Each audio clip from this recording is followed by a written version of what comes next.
বলেন না আল্লাহু আকবার। আবার জোরে বলেন না আল্লাহু আকবার। আল্লাহ পাক ডাক দিয়ে বললেন, নবীজি আমি আপনার উপর যে কিতাবখানা নাজিল করেছি এটা লিন্নাস মানুষদের জন্য বিল হক সত্যের বিধান আকারে। ওগো নবীজি এই কিতাব মানবে যারা হেদায়েত প্রাপ্ত হবে তারা, এই কোরআনুল কারীম মানবে না যারা ওয়া মান দাল্লা ফা ইন্নামা ইয়াদিল্লু আলাইহা, গুমরাহি হবে তারা। ও বাজান কোরআনুল কারীমের পক্ষে থাকলে বলেন জান্নাত দিবে কে? আবার বলেন না কে? ওই আল্লাহকে আর একটা ডাক দেন না, বলেন না আল্লাহ। আবার বলেন না আল্লাহ। আরে ভাইয়া মাফ কইরা দিবেন, কোন তাকাল্লুফি প্রকাশ করার জন্য বলছি না। আজকের মাহফিলের দৃশ্যটা চিত্রটা কেমন জানি একটা নুরানি মজলিস মনে হইতেছে। মনে হইতেছে এই জায়গায় কারা যেন আল্লাহওয়ালা হয়ে বসে আছে। রংপুর জেলার মধ্যে ইতিহাসের একটা চিত্র ফুটে উঠল কোরআনুল কারীমের বরকতে। কথা কন ঠিক কিনা? কাছেই বাদান মুসলমানের স্লোগান হওয়া চাই, সব সমস্যার সমাধান দিতে পারে কোরআন সুন্নাহর বিধান। কথা বলেন ঠিক কিনা? সব সমস্যার সমাধান দিতে পারে আল কোরআন, ঠিক কিনা? নারায়ে তাকবীর, নারায়ে তাকবীর। মুসলমান ভাইরা আমার, কোরআন যারা আসতে পড়বে তারাও আল্লাহর গোলাম, কোরআন যারা জোরে পড়বে তারাও কার গোলাম? আবার বলেন কার গোলাম? এদিক তাকান, আমার দিক তাকান। মনে হবে আলোচনাটা জীবনে হয়তো বা কোনোদিন কোথাও শোনেন নাই, আজ আপনার কাছে নতুনত্ব মনে হবে। আরে বাবাজি, আমার আপনার নবী নবী মুহাম্মদ সাল্লাল্লাহু আলাইহি ওয়াসাল্লাম রাত্রি বেলায় আমার বন্ধুগণ ফজরের নামাজের আগে আগে উনি প্রদর্শন নয়, উনি আমার বন্ধুগণ চেক করতেছেন, উনি ঘোরাঘুরি করতেছেন, দেখে আমার সাহাবীরা কি করে। আরে ভাইয়া, কেন আপনি সমস্ত হাফিজি মাদ্রাসায় ছাত্রদেরকে দিবেন না? দেখেন রাসূলুল্লাহর জীবনের সাথে এই ছাত্রদের সাহাবাইদের জীবন কেমন মিলে যায়, সাহাবীদের জীবনের সাথে এই ছাত্রদের আমলের জিন্দেগি কেমন মিলে যায়। ভাই গো, আমার নবী মুহাম্মদ সাল্লাল্লাহু আলাইহি সাল্লাম তিনি ঘুর ঘুর করে দেখতেছেন, দেখি আমার সাহাবীরা কি করে। আরে বাবাজি, প্রথম নম্বরে বাড়ি পাইল সাহাবী আবু বকরের। বুড়া মানুষ, নবীজি খেয়াল করে দেখতেছেন এবং নিজ কানে শুনতেছেন। বুড়া মানুষ আমার বন্ধুগণ ঘরের ভিতরে কোরআন তেলাওয়াত করতেছে, তাও আবার এত আস্তে আস্তে একমাত্র আমার বন্ধুগণ আবু বকর শোনে, ঘরের বাইরে তেমন আওয়াজ আসে না। নবীজি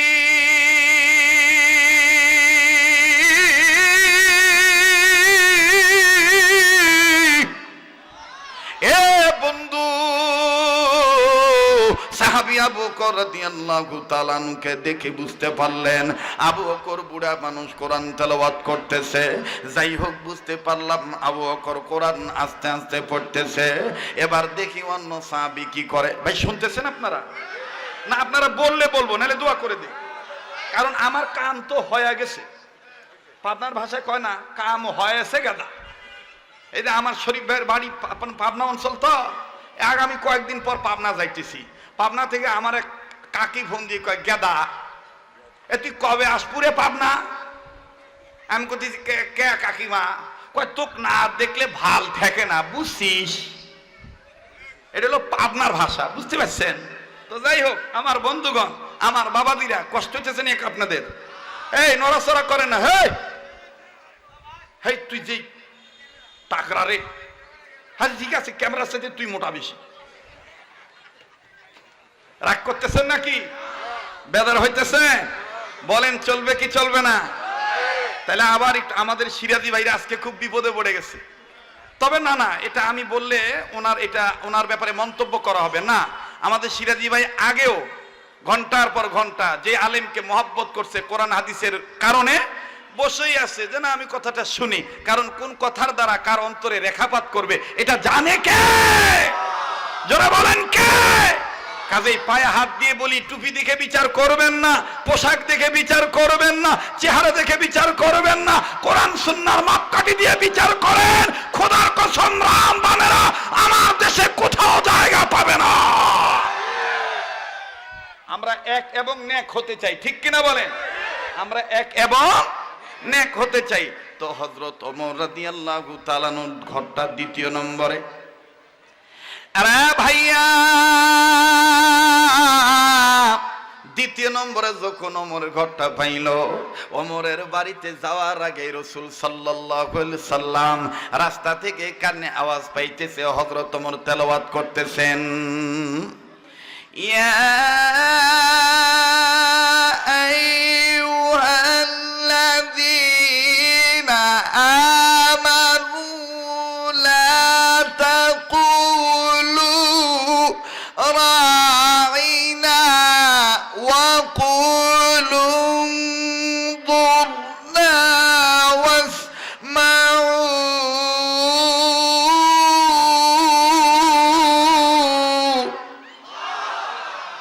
আল্লাহর নবী বলতেছে, বাপরে, ফির আবার দেখো যে জোরে কষে।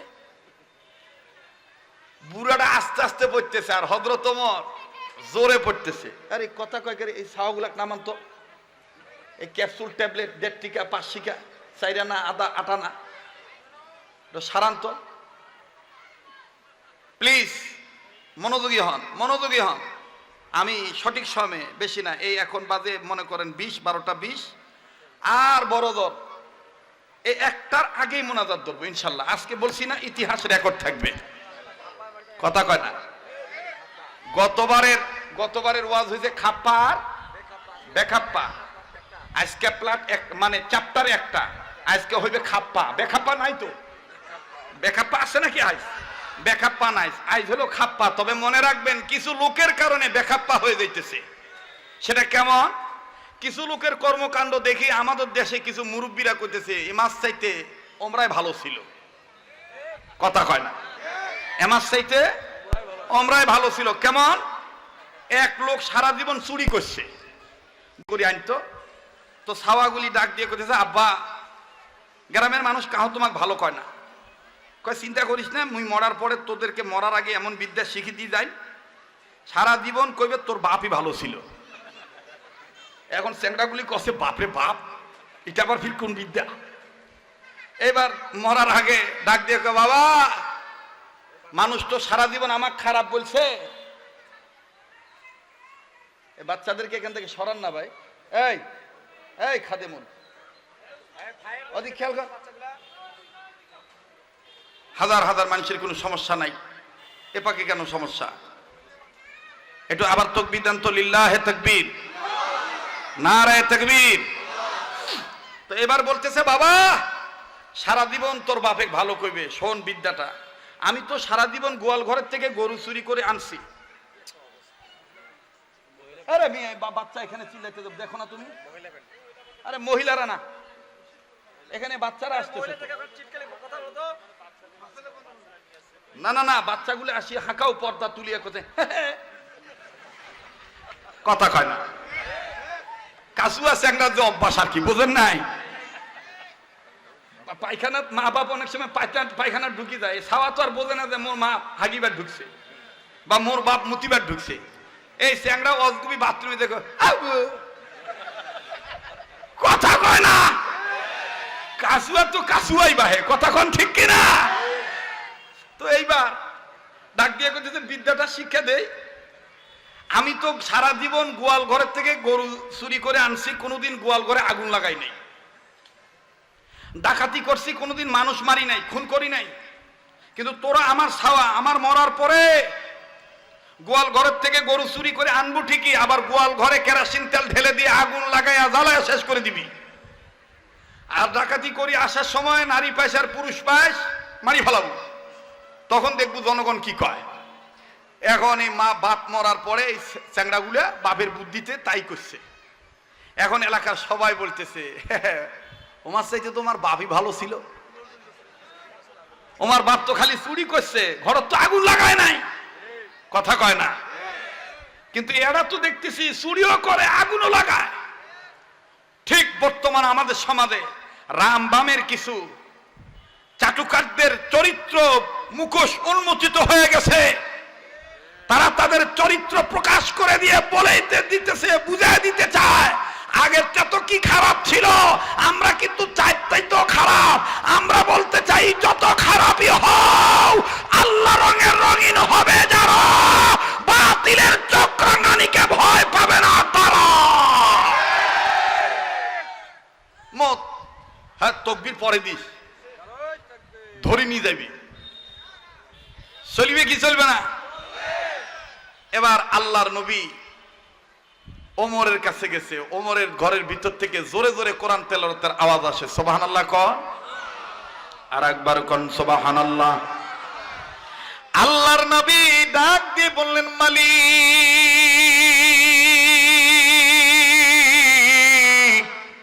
একই কালামে পাক তেলাওয়াত করতেছে আবু বকর, আরো কইল ওমর।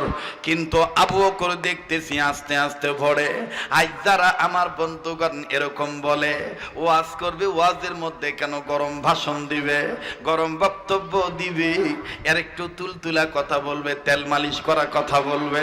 আজ জামানা এমন হয়ে গেছে বাবা, তেল যার যে মাথায় তেল আছে তেলা মাথায় আরো বেশি করে তেল দেয়, কথা কন ঠিক কিনা?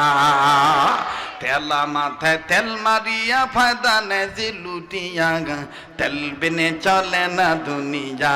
হাই রে, তেল বিনে চলে না দুনিয়া, বলেন তেল বিনে চলে না দুনিয়া।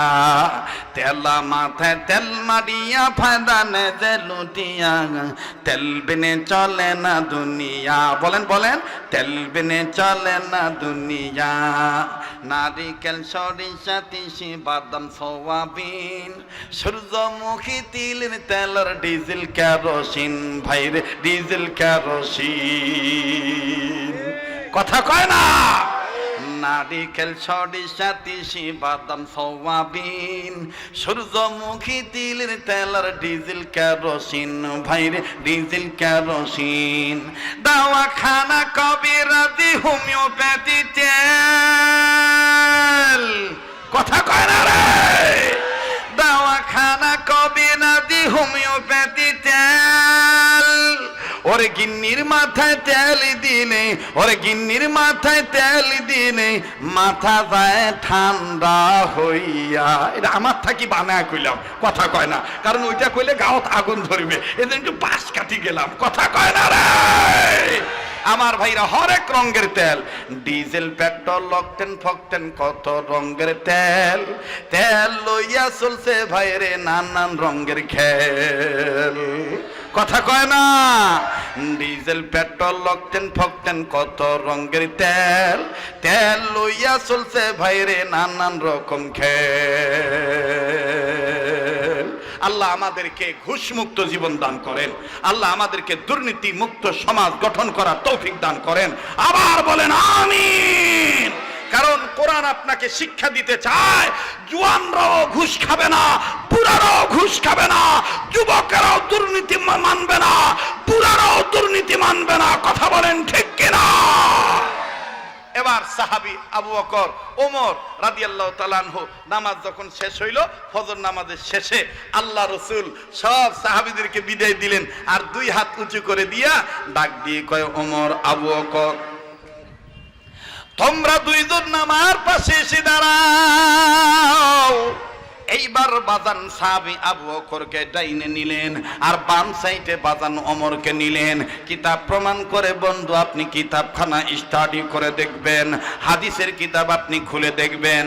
জনাবে মুহাম্মদুর রাসূলুল্লাহ সাল্লাল্লাহু আলাইহি সাল্লাম এইভাবে দুই বন্ধুর কাঁধে যখন হাত দিয়া দাঁড়াইলেন, মাঝখান থেকে একজন সাহাবী ডাক দিয়ে বলতেছেন, নবী গো, এইভাবে দুইজনের কাঁধে আপনি ভর করে দাঁড়াইলেন, বুঝলাম না গো নবীজি।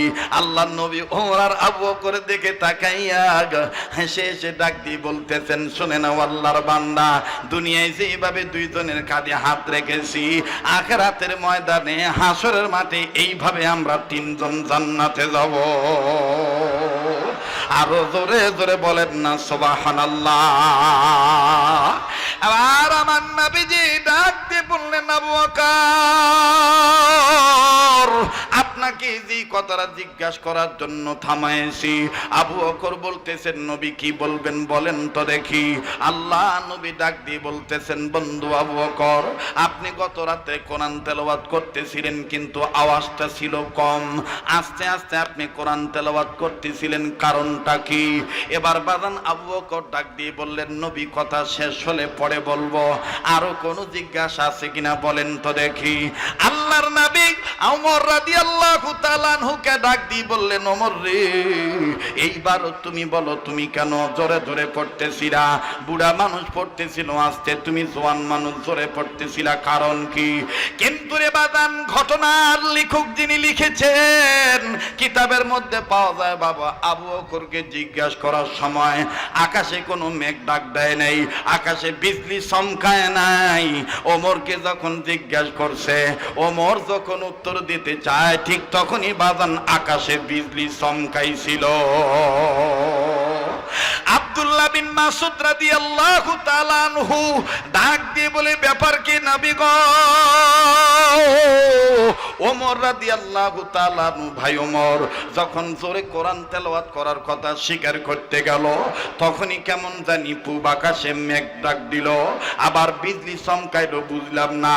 আল্লাহ নবী ডাক দিয়ে বলে, তোমরা শুধু এটাই জানো, গত রাত্র থেকে এই পর্যন্ত জিবরাইলকে কোনোদিন এতবার এইভাবে আসতে দেখি নাই, এই পর্যন্ত কয়েকবার এসেছি।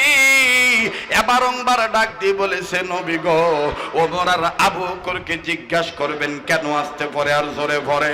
এদের কথার পরে আল্লাহ পাক আমার মাধ্যমে আপনাকে জানায় দিবি। বারবার আমাকে জিবরাইল বলে, নবী গো, আপনি এদের দুইজনকে জিজ্ঞাসা করেন কেন আসতে পরে, কেন জোরে পড়ে। ভাইরা আমার, বন্ধুরে, যখনই হযরত ওমর বলতেছেন, নবী গো আমি জোরে পড়েছি, তার কারণ শোনেন। ঠিক ওই সময় আসমানের বিজলি চমকায় উঠেছে। ভাই গো, আল্লাহর নবীকে সাহাবী বললেন, নবী গো, কেন ওমরের কথা বলার সময় বিজলি চমকাইলো? আল্লাহ নবী ডাক দিয়ে বলতেছেন, ইসলাম তোমাদেরকে এটাই জানায় দিল, ইসলামের গরমে দরকার, ইসলামের ধর্মের মধ্যে ইসলামের নেতৃত্বের আসনে বসতে গেলে গরমেরও দরকার, নরমেরও দরকার। কথা বলেন ঠিক কিনা? খালি নরম নরম ওয়াজ করলে হবে না। রসুল দিন প্রচার করবে যাইয়া মায়ের খাইছে, আর আমরা দিন প্রচার করবে যাইয়া মুরগির ঠ্যাং খাই। কথা কয় না, ঠিক না? নরমও লাগবে, গরমও লাগবে। রাগ হইতেছে নাকি? আপনারা মুরগির ঠ্যাং কথা আবার রাগ করলেন নাকি? আমি আবার গোস্ত কম খাই, মাছ খাই, এই টুকটাক খাই আর কি, টুকটাক টুকটাক। আল্লাহ হেফাজত করুক, যারা কোন আমিন। ভাই আমি দোয়া করে দেই। হ্যাঁ, আর আধা ঘন্টা। ভাই আপনারও কি আর আধা ঘন্টা? কয় ঘন্টা? আরে পয়সা দেওয়ার পরে কেমন বসে থাকে রে? চলে যাবেন না আপনারা? আপনারা উঠা ধরলে তো আমি দোয়া করার সুযোগ পাই। থাকবে? তাহলে আমি আবার স্লোগান দিই, আজকের মাহফিল চলবেই চলবে, আজকের মাহফিল কতক্ষণ চলবে? আল্লাহ যতক্ষণ চালায়, ইনশাআল্লাহ। আল্লাহর নবী ডাক দিয়ে বলতেছেন, ওমরের কথা বলার সময় বিজলি চমকাইছে, আকাশে ডাক দিয়েছে, এর কারণ হলো উভয়ের দিলের মধ্যেই কোরআনের সম্মান আছে। সুবহানাল্লাহ বলেন। তাইলে বলেন তো, কোরআনকে সম্মান করলে জাহান্নাম থেকে মুক্তি পাওয়া যাবে কি যাবে না? যাবে কি যাবে না? এইখানে আমি ছোট্ট একটা ঘটনা বলবো। ওমর কেন জোরে পড়ছে, আবু বকর কেন কোরআন তেলাওয়াত আস্তে করলেন, দেখেন তারা কি জবাব দেয়। আমি কথাটা আপাতত ওলামাদের কাছে জমা রেখে আমি ছোট্ট একটা নুসখা নিয়ে আসতেছি।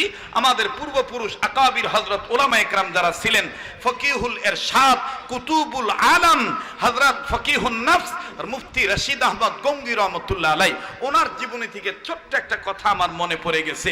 অনুমতি যদি দিতেন বাবা, মাত্র 5-7 মিনিট লাগবে এই কথাটার সাথে সামঞ্জস্য করার জন্য, ফিনিশিংটা জয়েন্ট পয়েন্ট একটু মজবুত করার জন্য আমার এই কথাটা বলতে হবে ভাই। আমি কি বলবো? জোরে বলেন, বলবো? মুফতি রশিদ আহমদ গঙ্গী রহমতুল্লাহ আলাই 5-7 জন আলেমদেরকে নিয়ে হঠাৎ এক সাগরেতের বাড়িতে যে হাজির, উপস্থিত, খুব খেয়াল করেন, উপস্থিত হয়ে গেছে।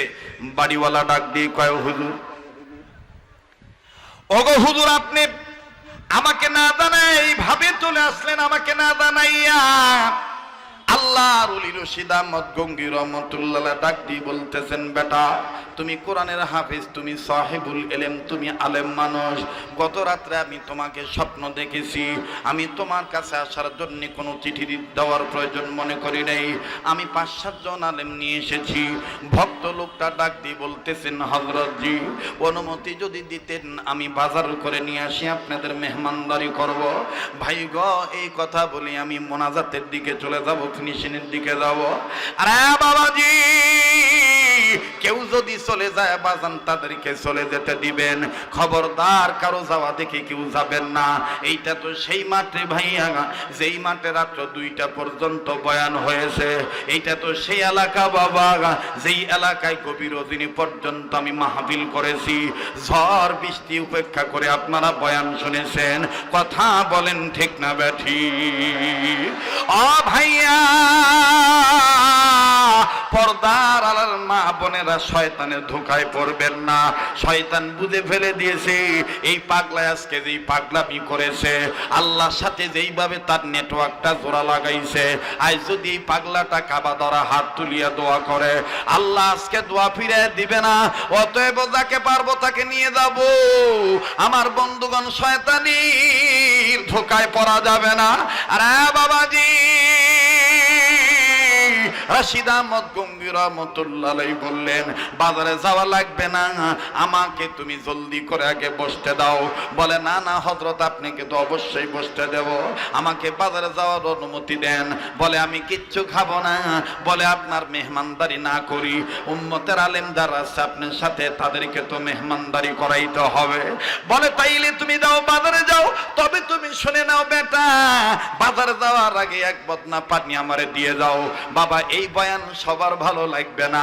ইলমে মারফতের সাগরে যারা ডুব দিয়েছে আমার বন্ধুগণ, তার অন্তর চক্ষু অতএব এখন খুলে গিয়েছে।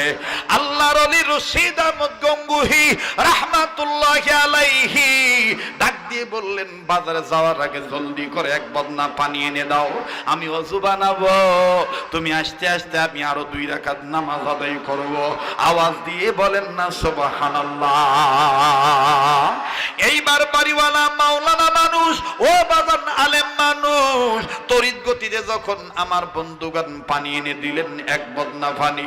বক্তা যারা আছেন ভাইয়া, আলেম যারা আছেন বাজান, আপনারা তো জানেন আপনাদের ছোট ভাইয়ের কাছে বাংলাদেশে প্রত্যেকটা বছর নিত্য নতুন কিছু তথ্য থাকে। আমার ভাইরা জীবনে শুনছেন কিনা জানি না, একটু দিলের কান লাগায় শোনেন। আল্লাহর ওলিকে যখন এক বদনা পানি এনে দেওয়া হলো, বাবাজি, এই বদনাটা ছিল মাটির বদনা। জোরে বলেন, কিসের বদনা? কথা কয় না বাহে, জোরে কোন কিসের বদনা? আবার জোরে কোন কিসের বদনা? মুরব্বীরা সাক্ষী দেন, এক সময় মাটির বদনার প্রচলন ছিল কি ছিল না? মাটির বদনায় করে যখন পানি এনে দেওয়া হলো, এইবার রশিদ আহমদ গঙ্গী রহমতুল্লাহি আলাইহি ওযুর তরতিব ঠিক রাখি আমার বন্ধুগণ, ওযুর তরতিব অনুযায়ী বিসমিল্লাহ বলে ডান হাতের কবজি 3 বার ধুইলেন, বিসমিল্লাহ বলে বাম হাতের কবজি 3 বার ধুইলেন। আমরা ওযুতে অনেক সময় ভুল করি, যার কারণে ওযু করার পরও আমাদের অঙ্গ প্রত্যঙ্গ নুরানি হয় না। শুনে নাও ভাইয়া, মুফতি রশিদ আহমদ গঙ্গী রহমতুল্লাহ আলাইহি বলেছেন, এটা ওনার কথা নয়, ইমামে আযম আবু হানিফা রাহমাতুল্লাহি আলাইহি, এমনকি আব্দুল্লাহ বিন মুবারক বলেছেন, কোন বান্দা বান্দি যদি ওযু ঠিক মতন তরতিব অনুযায়ী করে, যখন যেই অঙ্গ ধৌত করা দরকার ওই অঙ্গ ধৌত করার আগে যদি বিসমিল্লাহ বলে, আমার আল্লাহ ওই অঙ্গটাকে নূরানি বানায়া দিবে। আরে ভাইয়া, আজকে আমাদের সমাজে অনেককে দেখা যায় ওযু করতে যাইয়া আমার বন্ধুগণ দুই হাতের কবজি একবারে ধয়। কথা কয় না? আলেম ভাইরা আমাকে একটু সাহায্য করেন। দুই হাত অনেকে অনেক সময় একবারে তিনবার ধয়। এটা কিন্তু বাজান ওযুর তরতিবের খেলাপ হয়ে গেল। আপনাকে ওযু যদি করতে হয় তাইলে ডাইন হাতের কবজিটাকে তিনবার ধুইতে হবে, এরপরে বাম হাতের কবজি তিনবার ধুইতে হবে। সন্দেহ মুক্ত হওয়ার জন্য দুই হাতকে মিলাইয়া সুন্দর করে বাবাজি তিনবার আদায় করা লাগবে। জোরে কোন সুবহানাল্লাহ। রাশিদ আহমদ গঙ্গুহি রাহমাতুল্লাহি আলাইহি আমার বন্ধুগণ যখন তিনবার করে হাত ধুইলেন, এবার দ্বিতীয়বার যখন প্রথমবার বিসমিল্লাহ বলে মুখের মধ্যে তিনি পানি ঢুকাবেন, খুব খেয়াল করেন, বা আমার বন্ধুগণ হাতের এরকম মুষ্টিবদ্ধ করে পানি নিলেন। পানি নিয়ে বিসমিল্লাহ বলে যখন মুখে পানি দিল, পানিটা দেওয়ার পরে পানিটা কুলি করে ফেলে দিবে। আপনারা কি বলেন, কুলি করে পানি ফেলবে না গিলবে? আরে কথাই কয় না। পানি ফেলবে না গিলবে? ওয়াজ হইতেছে আজ।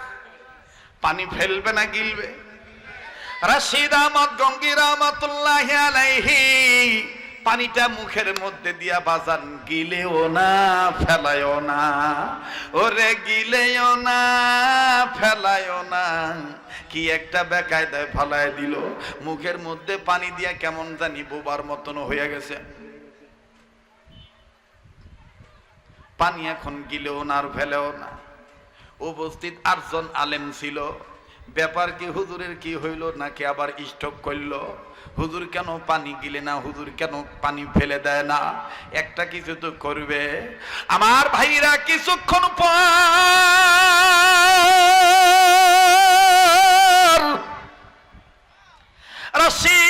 রাশিদ আহমদ গঙ্গুহি পানি মুখ থেকে ফেলে দিলেন। আমার বন্ধুগণ মুখ থেকে ফেলে দিয়ে চোখটা লাল হয়ে গেছে, কান্না করতেছে আর ডাক দিয়ে বলে, সময় নেই, সময় নাই, জলদি করে আলেমরা আমার পাশে দাঁড়াও, সম্মিলিত কণ্ঠে তোমরা জিকির করো, কালেমা শরীফের তোমরা টান দাও, তৌহিদের কালেমাটা জোরে জোরে পড়ো। এবার সবাই রাশিদ আহমদ গঙ্গির চতুর্দিকে দাঁড়াইলেন। দাঁড়াইয়া আমার ভাইরা মন খারাপ করবেন না। এই পাগলের একটা অভ্যাস আছে, রাত্র যত গভীর হবে কণ্ঠের মধ্যে আল্লাহ ততই জোর দিয়ে দিবে। এটা আমার আল্লাহর দান। বলেন না কার দান? আবার বলেন না কার দান? এবার চতুর্পাশে 7 জন 8 জন আলেম দাঁড়াইলেন। 7 জন আলেম দাঁড়াইয়া 8 জন আলেম দাঁড়াইয়া সম্মিলিত কণ্ঠে বলা শুরু করলো, লা ইলাহা ইল্লাল্লাহ, জোরে লা ইলাহা। আমার ভাইরা, লা ইলাহা ইল্লাল্লাহু মুহাম্মাদুর রাসূলুল্লাহ সাল্লাল্লাহু আলাইহি সাল্লাম। আমার ভাইরা জিকির যখন কয়েকবার হয়ে গেল, কালেমা শরীফ পুরা পড়ার পরে এবার রশিদ আহমদ গঙ্গুহি জিকিরের শেষে তাদের মাঝখান দিয়ে দাঁড়াইয়া 2 হাত আসমানের দিকে উঠাইয়া ডাক দিয়ে কয়, আল্লাহ গো, ওই এলাকার কবর আযাব তুমি মাফ করে দাও। আল্লাহ ওই কবরওয়ালার কবর আযাব তুমি মাফ করে দাও। আল্লাহ ওই কবরওয়ালার কবর আযাব তুমি মাফ করে দাও। উপস্থিত আলেমরা ডাক দিয়ে কয়, মালিক,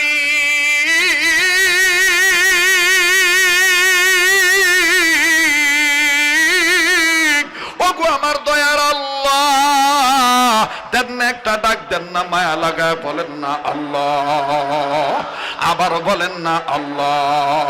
যার আল্লাহ বলতে ভালো লাগবে বুঝে নেবেন আপনার বাপ দাদার কবর আযাব আল্লাহ মাফ করে দিবে। মায়া লাগা আবার বলেন না আল্লাহ। আর একবার আওয়াজ দিয়া বলেন না আল্লাহ। আরে বন্ধু, সকলে ডাক দিয়ে বলেন, মালিক, এই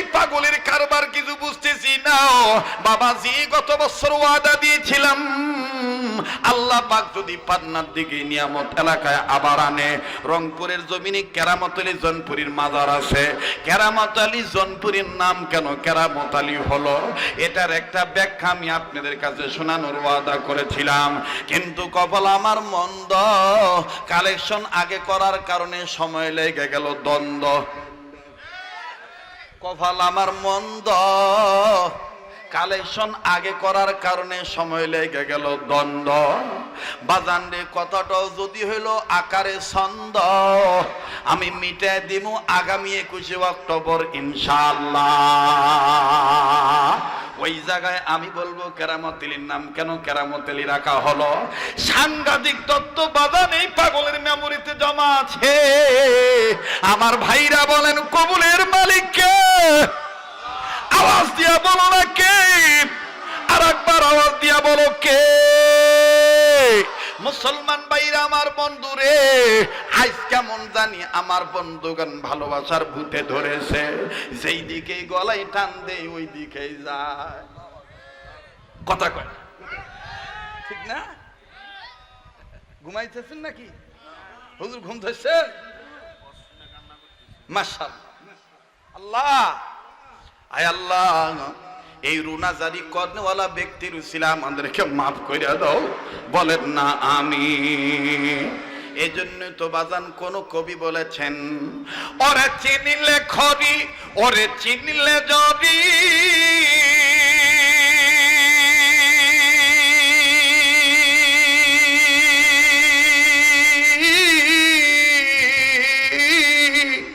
আরে না চিনিলে হবে রান্নার খড়ি, আরে চিনার মতন চিনে নিয়ে আমল করলে তুই, ওরে চিনার মতন চিনে নিয়ে আমল করিলে তুই জান্নাতে পাবি বাড়ি।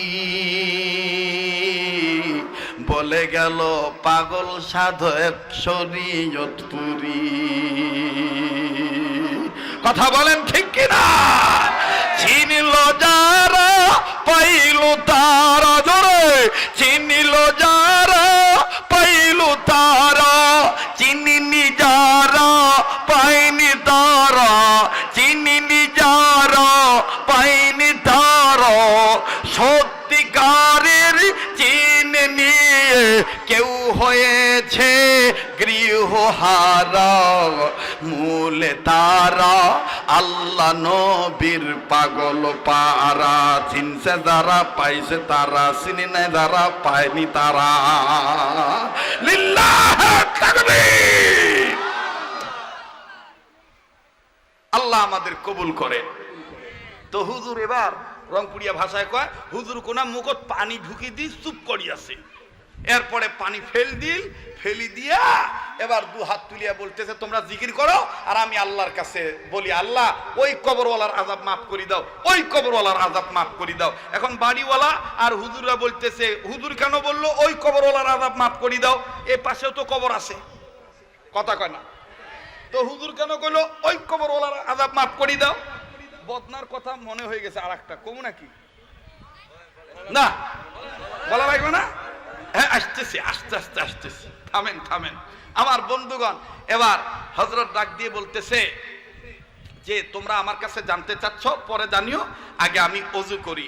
ওযু করছেন, 2 রাকাত নামাজ পড়ছেন, নামাজ পড়ে এবার বলতেছেন আলহামদুলিল্লাহ, যাও বাজারে যাও।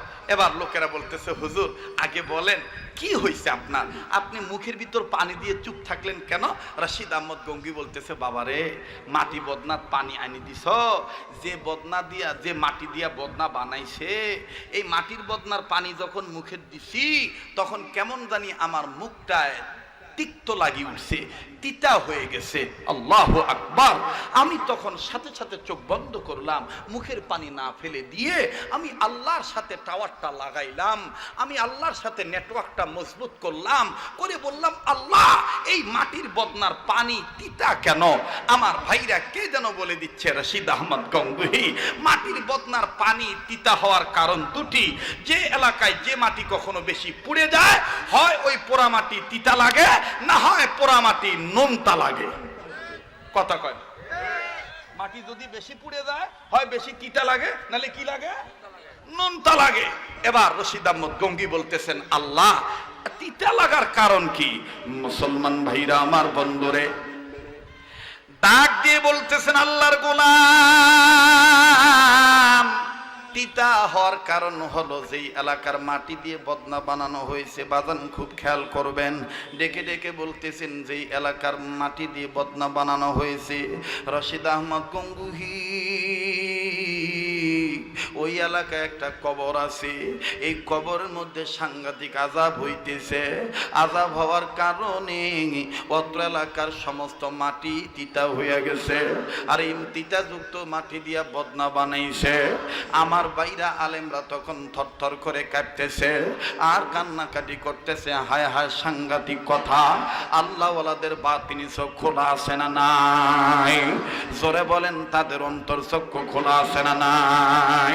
আরে ভাইয়া, রশিদ আহমদ গঙ্গি রাহমাতুল্লাহ তখন বললেন, আমরা হয়তো বা হাদিসে দেখছো কি জানি না, আমি আমার হাদিস সাহেব রাহমাতুল্লাহ নিসবতের বরকতে আমি তখন আল্লাহকে ডাক দিয়ে বললাম, আল্লাহ তাইলে কবরওয়ালার কবর আযাব মাফ হওয়ার কারণ কি, উপায় কি? আমার আল্লাহ ডাক দিয়ে বললেন, রশিদ আহমদ গঙ্গুহি, তোমার কাছে যারা দণ্ডায়মান তাদেরকে দিয়া লা ইলাহা ইল্লাল্লাহু মুহাম্মাদুর রাসূলুল্লাহ এই কালেমাটা তাদেরকে পড়াইতে বলো। আজকে আমি আপনাদের একটা ভুল ভেঙে দেই, যারা বলে এই আল মকবুল মাদ্রাসা ছোট মাদ্রাসা, এই মাদ্রাসায় টাকা দিয়ে লাভ কি, বড় বড় আলেম তো হয় না। শুনিয়া লও ভাইরা আমার, হাটাজারি মাদ্রাসার একজন বয়োবৃদ্ধ বুজুর্গ আলেম ছিলেন আমার আলেম ভাইরা বাবারা, তার নাম অবশ্যই শুনিয়া থাকবেন। তার নাম হলো মাওলানা জমিরউদ্দিন রহমাতুল্লাহি আলাইহি।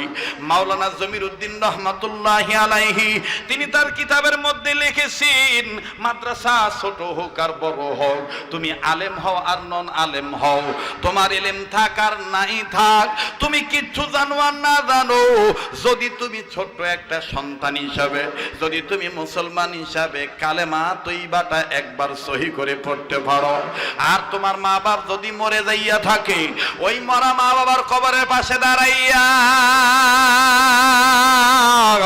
একবার যদি তুমি বিশুদ্ধভাবে কালেমা লা ইলাহা ইল্লাল্লাহু মুহাম্মাদুর রাসূলুল্লাহ এই কালেমা শরীফটা যদি তুমি পাঠ করো, আমার আল্লাহর সাথে সাথে তোমার বাপ মার কবর আযাব মাফ করে দিবে। বাজান রে, কেমন লাগলো কথাটা, ভালো না খারাপ? আমার বন্ধুগণ, মাফ করার মালিককে রশিদ আহমদ গঙ্গি রাহমাতুল্লাহ ডাক দিয়ে বলতেছে, আমি এখন চিন্তা করে দেখলাম তার ছেলে পাই কোথায়, তার মেয়ে পাই কোথায়, তার আত্মীয় স্বজন পাই কোথায়। আবার আমি হাদিসের দিকে নজর দিলাম, নবী বলেছেন প্রতিটি মুসলমান মিল্লাতের দিক দিয়া ভাই ভাই, কথা বলেন ঠিক না বেঠিক? রক্ত আমাদের একটাই, আমাদের জাতির পিতার নাম ইব্রাহিম খলিলুল্লাহ, আমাদের জাতির পিতার নাম দুনিয়ার কোন হোমরা সোমরা পেট ডাংরা মুখ ডাংরা শয়তান হইতে পারে না। চিল্লা বলো ঠিক কিনা? আমাদের জাতির পিতার নাম ইব্রাহিম খলিলুল্লাহ, কোনো সন্দেহ নাই। যারা এটা সন্দেহ করবে তাদের ঈমান নাই। নারে তাকবীর! মুসলমান ভাইরা আমার, বন্ধুগণ, রশিদ আহমদ গঙ্গি রাহমাতুল্লাহ বলেন, আমি চিন্তা করে দেখলাম তোমাদের সাথে রক্তের কোনো সম্পর্ক নেই, কিন্তু মুসলমান তোমরা ধর্মীয় ভাই ভাই, এই জন্য তোমরা এই জায়গা থেকে লা ইলাহা ইল্লাল্লাহ বলবা, মুহাম্মাদুর রাসূলুল্লাহ বলবা, আল্লাহ পাক ওই দুরুদেশের কবর আযাব মাফ করে দিবে। তাই হলো যখন তোমরা লা ইলাহা ইল্লাল্লাহর জিকির করলা, মুহাম্মাদুর রাসূলুল্লাহ সম্পন্ন কালেমা পাঠ করলা, আমার আল্লাহ ওই কবরওয়ালার কবর আযাব মাফ করে দিল। আমি আবার ওযু শুরু করলাম, পানি মুখে নিয়ে দেখি পানি স্বাভাবিক হয়ে গেছে। আরো জোরে জোরে বলেন না সুবহানাল্লাহ। এই জন্য নিয়ামত এই গঙ্গাচড়া এলাকা, পান্নার দিকে এলাকায় বলবো, মাদ্রাসা যত বেশি হবে কোনো সমস্যা নাই। সেই হুজুর বলবে ওই মাদ্রাসা আবার কেন হইছে, বুঝবেন এই ব্যক্তিটার কালেমার প্রতি বিশ্বাস নাই। মাদ্রাসা যত বেশি হবে তত বেশি এলাকায় ইসলামের আলোয় আলোকিত হবে। ঠিক কিনা বলে আমার ভাইরা? আর লম্বা করতে চাই না, আমি আবারও পিছনের কথায় ফিরে আসতে চাই। কোরআনকে সম্মান করলে নিজেদের দাম বাড়ে না কমে? জাহান্নাম থেকে মুক্তি পাওয়া যায় কি যায় না? আলেমদের সম্মান কেন? আলেমদের সিনার ভিতরে কোরআন আছে।